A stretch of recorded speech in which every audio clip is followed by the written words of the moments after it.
Selamat malam teman-teman dan Bapak dosen. Hari ini saya akan berbincang-bincang bersama orang yang telah berprofesi di bidang lingkungan. Nah, kebetulan beliau merupakan abang ipar saya sendiri. Nah, dipersilakan untuk Bang Yadi memperkenalkan diri, nama, asal kampus dan profesi saat ini. Oke, terima kasih Mirza. Halo kawan-kawan teknik lingkungan dari IPB. Perkenalkan, nama saya Adi Saputra dan saya berasal dari Pontianak, Kalimantan Barat, dan saya berasal dari kampus UPN Veteran Yogyakarta dengan jurusan teknik lingkungan yang menjurus ke kebumian.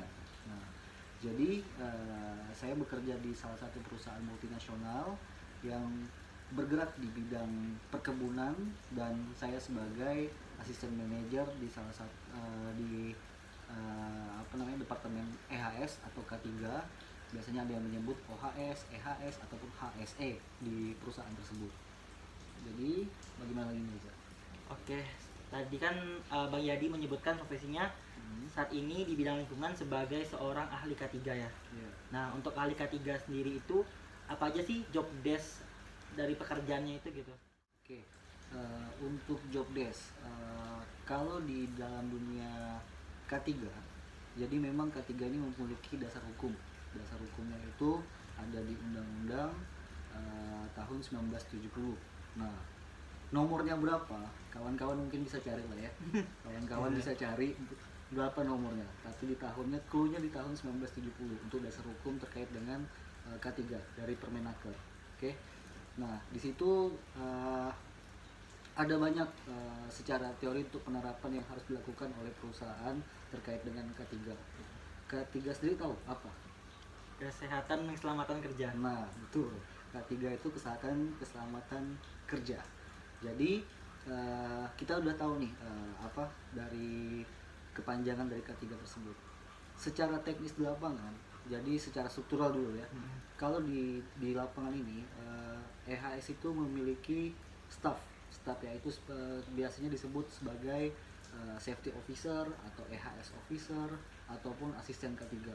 Kebetulan di tempat saya tersebut dipanggil dengan asisten K3 atau asisten EHS. Nah, jadi setiap asisten ini bertanggung jawab untuk di wilayahnya masing-masing. Kebetulan di lokasi saya ada 3 orang yang menjadi safety officer dan saya sendiri sebagai asisten manajernya, sebagai koordinator terkait dengan K3 tersebut dari safety officernya. Nah, apa yang mereka lakukan di lapangan? Ini secara teknisnya. Jadi teknis K3 tersebut, mereka dari pagi sampai dengan karyawan pulang wajib ada di lapangan. Nah, kenapa harus di lapangan? Seorang safety officer harus mengetahui dulu bagaimana kondisi-kondisi yang ada di lapangan. Kalau biasanya kita sebut tuh risk assessment lah.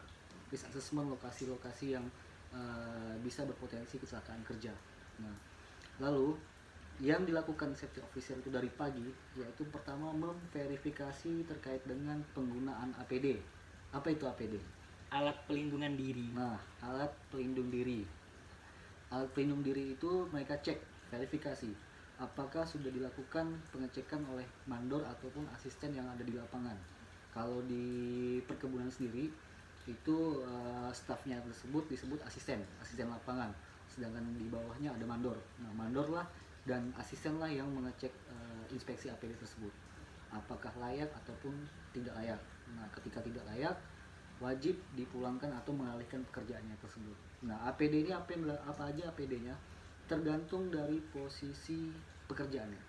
Contoh, kalau misalnya pemanen, harus menggunakan helm, harus memakai face shield, harus memakai rompi ataupun sepatu boot. Itu yang harus mereka gunakan. Itu harus dicek dan dengan kondisi layak. Ketika tidak kondisi layak, itu wajib dialihkan pekerjaannya yang tidak perlu menggunakan APD tersebut atau tidak bekerja atau diberikan APD baru. Nah, itu biasanya. Lalu setelah melakukan inspeksi APD dan safety officernya melakukan verifikasi tersebut, karena kan gini, karyawan perkebunan itu satu aset sekitar 4.000-an hektar itu memiliki karyawan hampir 1.000 lebih. Jadi nggak mungkin kan seorang safety officer yang satu orang untuk melakukan pengecekan semua, hanya melakukan verifikasi inspeksi APD.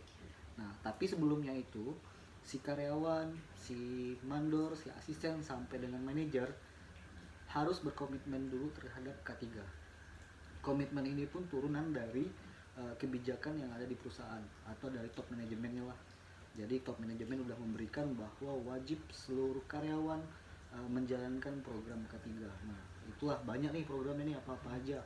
Kebetulan kalau saya kemarin membuat balance scorecard. Nah, kalau kawan-kawan pernah dengar balance scorecard, itu sangat bagus terkait dengan implementasi yang akan kita jalankan atau planning yang akan kita jalankan.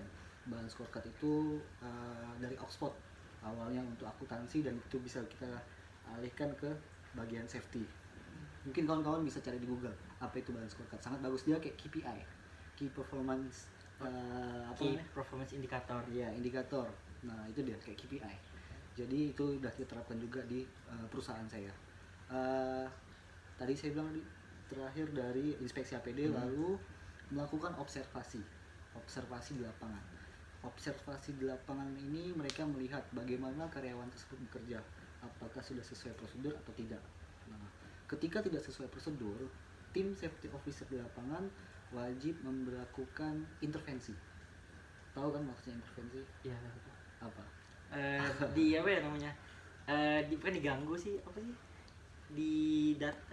Diganggu bukan sih? Diberikan pemahaman ataupun diberikan tekanan lah, tetapi terkait dengan prosedur tersebut. Jadi si karyawan kita intervensi bahwa pekerjaan yang mereka akan lakukan itu apakah salah atau tidak. Nah, ketika salah, si safety officer ataupun karyawan ataupun asisten ataupun mandor yang di sekitar di karyawan tersebut yang melakukan kesalahan itu wajib melakukan intervensi tersebut. Nah, sama juga si safety officer juga melakukan hal tersebut. Nah, itu dilakukan setiap hari dan dilakukan dengan target berapa jumlah karyawan yang harus dilakukan intervensi ataupun observasi. Kalau bahasa bagusnya itu BBS, Behavior Based Safety. Nah, Behavior Based Safety itu keluarannya dari perusahaan internasional juga, dari DuPont. Jadi mereka ada program namanya BBS dan itu juga diterapkan di seluruh perusahaan lain juga yang memahami terkait dengan konsep K3.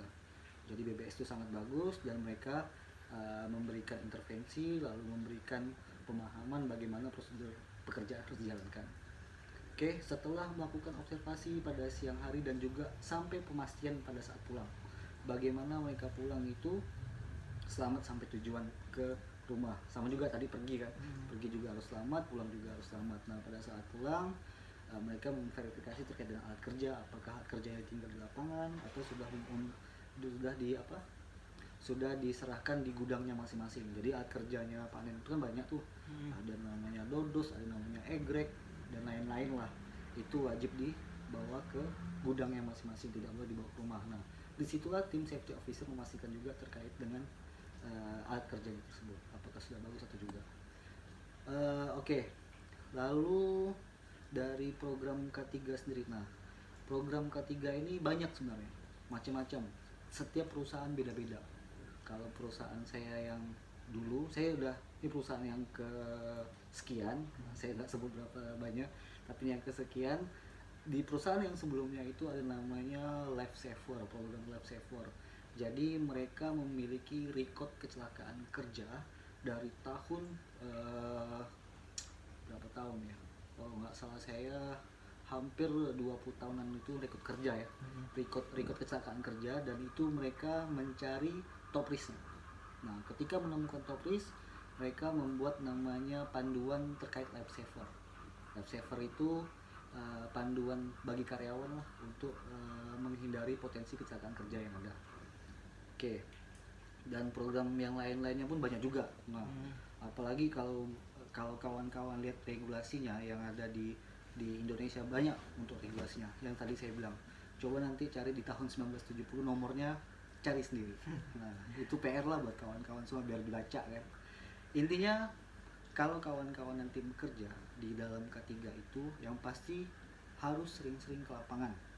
Nah, kenapa harus sering-sering ke lapangan? Kalau kita hanya di atas meja saja, kita nggak tahu masalah yang ada di lapangan. Jadi wajib kawan-kawan ke lapangan dan mengetahui masalah dan mencari potensi-potensi kecelakaan yang kerja yang ada. Sebenarnya kalau kita tuh ada namanya hierarki kecelakaan kerja atau piramida kecelakaan kerja. Jadi ada macam-macam nih, kalau mau saya jelaskan terlalu teori lah ya. Yang pasti di lapangan tuh kawan-kawan mesti ke lapangan lah, biar enak nih, biar tahu nih kita, karena nanti ke depan ya safety officer ataupun di atasnya banyak berhubungan dengan operasional, karena kan tim safety ini kan adalah tim support, tim support dari operasional. Jadi banyak sekali pertentangan yang ada di lapangan. Contoh, karyawan tidak boleh naik motor saat kerja, kan nggak mungkin nih menghambat pekerjaan operasional kan. Nah, jadi safety officer itu harus supel. Nah, apalagi terkait dengan etika profesi. Yang pasti attitude sangat harus dijaga. Nah, attitude harus dijaga, kejujuran harus apa? Harus jujur lah ya, bekerja harus jujur. Lalu untuk komunikasi dengan apa? Dengan teman ataupun dengan rekan kerja yang ada harus baik lah. Karena orang K3 itu sangat berpengaruh terkait dengan komunikasi. Ketika komunikasi kita jelek, maka pekerjaan kita pun sangat sulit untuk menjalankannya. Attitude sih yang paling penting menurut saya, karena banyak pengalaman sebelumnya kawan-kawan yang attitude-nya kurang, ya cuek lah, bisa dibilang cuek, bisa dibilang terlalu teoritis, tidak memikirkan A B C D gitu kan. Banyak yang mereka nggak tahan. Jadi yang masalah tuh bukan dari operasionalnya sendiri, malahan yang orang tersebut lah yang Dari menjadi dirinya ya yang menjadi nggak betah di kerjaan tersebut. Padahal kalau dilihat K3 ini asik, dan menurut saya adalah pekerjaan seperti ustadz. Kenapa sih bilang seperti ustadz? Ya sosialisasi juga kan. Lupa saya bilang tadi, sambil jalan tadi yang teknis di lapangan, sambil kita sosialisasi juga bagaimana prosedur, bagaimana baik atau tidaknya pekerjaan tersebut. Nah, itu kita juga sosialisasi, mengingatkan orang lah. Maka tadi saya bilang mengintervensi orang sesuai dengan prosedur. Jadi kayak ustadz nih kita nih. Nah, artinya komunikasi buruk maka gagal apa yang mau kita planning kan. Oke, ada lagi Mirza? Oke, tadi sudah panjang penjelasan dari Bang Yadi. Mungkin kita tanya lagi nih, karena teman-teman mungkin penasaran ya. Untuk menjadi ahli K3 itu perlu nggak sih sertifikat gitu? Oke, terima kasih Mirza. Untuk sertifikat sendiri, kalau fresh graduate biasanya dulu waktu pengalaman dari saya belum menjalankan sertifikat. Kebetulan untuk sekarang kan perusahaan ada namanya manajemen training nih. Nah, manajemen training ini biasanya tidak membutuhkan sertifikat, paling administrasinya terkait dengan IPK biasanya, ataupun dari jurusan yang dibutuhkan. Apalagi teknik lingkungan banyak dibutuhkan untuk menjadi K3, ahli K3, K3 di perusahaan. Dan itu bisa kawan-kawan nanti ke depannya bisa mencari lowongan kerja untuk fresh graduate terkait dengan K3, pasti banyak. Apalagi IPB ya, lumayan banyak perusahaan yang mengincar IPB. Kebetulan di perusahaan saya juga kerjasama juga dengan IPB. Oke, baik. Tadi udah pertanyaan teknis, terus terkait sertifikasi. Mungkin kita lanjut ke pertanyaan tentang keluh kesah nih selama menjadi K3 tuh apa aja sih halangannya gitu. Oke. Oh, lupa tadi saya Mirza. Kalaupun kawan-kawan mau untuk ikut sertifikat nggak ada masalah sih, nilai plus lah. Oke, itu ya Mirza ya. Oke, untuk keluh kesah ya. Kalau keluh kesah yang tadi saya bilang sebelumnya, saya bekerja di perkebunan, multikultur ataupun pendidikan yang sangat rendah. Nah, kadang-kadang ada juga karyawan yang tidak mengerti bahasa Indonesia. Nah, itu yang agak sulit dari orang K3, karena seorang K3 itu harus bisa komunikasi dengan baik kepada siapapun, tingkat pendidikan apapun. Nah, bahasa, bagaimana kita mengendalikan tersebut. Ya kita harus kayak seperti membuat banner loh kan, banner yang apa namanya ya, himbauan yang menggunakan gambar ataupun secara visualisasi teknis di lapangan. Nah, itu yang kita lakukan kalau ketika karyawan tersebut tidak bisa menggunakan bahasa Indonesia. Nah, lalu ada juga dari kalau di lapangan itu kebanyakan dari tingkat sosial. Kadang mereka tidak sesuai dengan prosedur, kita stop, lalu itu langsung di portal. Nah, portal ini maksudnya disegel perusahaan kita. Nah, perusahaan kita disegel, larinya ke sosial. Nah itu yang agak sulit terkait dengan K3. Macam-macam lah kalau untuk yang teknis lapangan, tapi ya kita sebagai safety officer dan kita sudah udah apa namanya ya, udah tahu lah pengalaman dari sebelumnya. Saya rasa nanti kawan-kawan pun bagaimana cara untuk mengendalinya pasti udah paham. Saya harap kawan-kawan semua bisa jadi K3 yang hebat semua, karena untuk K3 sangat banyak dibutuhkan. Kalau kawan-kawan yang ngejob street tuh, nah itu pasti banyak untuk K3 yang harus dibutuhkan, apalagi teknik lingkungan. Saya rasa sangat mudah untuk mendapatkan. Jujur saja, saya sebelum wisuda udah terima kerja nih, karena banyak yang nyari teknik lingkungan kan untuk sebagai K3. Nah untuk rezeki atau enggaknya, saya harap itu apa namanya ya pastilah doa orang tua, doa kawan-kawan sendiri bagaimana cara untuk mendapatkan tersebut. Oke, gitu. Oke, mungkin tadi kita udah banyak bahas tentang teknis, terus kayak keluh kesah, terus sertifikasi. Mungkin boleh di spill dikit nih, kayak mungkin teman-teman penasaran ya, kayak berapa sih gaji asisten manajer gitu. Kalau sebagai asisten manajer lah, boleh di spill lah berapa kisarannya gitu, kayak 1 digit, 2 digit gitu. Ya setiap bulan bisa beli motor lah. Oh, oke, berarti 2 digit ya teman-teman. Ya tergantung tergantung dari experience-nya berapa lama, dan tergantung dari perusahaannya juga. Kebetulan di perusahaan multinasional ini oke juga, tapi saya ingatkan lagi lah kawan-kawan semua, jangan dilihat dari gaji dulu. Saya di awalnya juga gaji saya kecil, nggak seperti sekarang, tapi dengan seiring waktu ya bertambah. Apalagi kita pindah-pindah perusahaan, tapi pindah perusahaan bukan artinya kutu loncat ya. Kadang-kadang ada kawan-kawan yang setahun langsung pindah, setahun yang langsung pindah. Banyak juga yang perusahaan ataupun HR yang melihat hal tersebut, mereka nggak suka nih, oh ini karyawannya kutu loncat, nggak bertahan di salah satu perusahaan gitu. Jadi jangan sampai seperti itu lah. Yang pasti jangan melihat gaji untuk ketika bekerja, itu yang paling penting. Oke, baik. Tadi udah ngebahas terkait banyak hal ya tentang tentang K3 sendiri. Mungkin pertanyaan terakhir sih.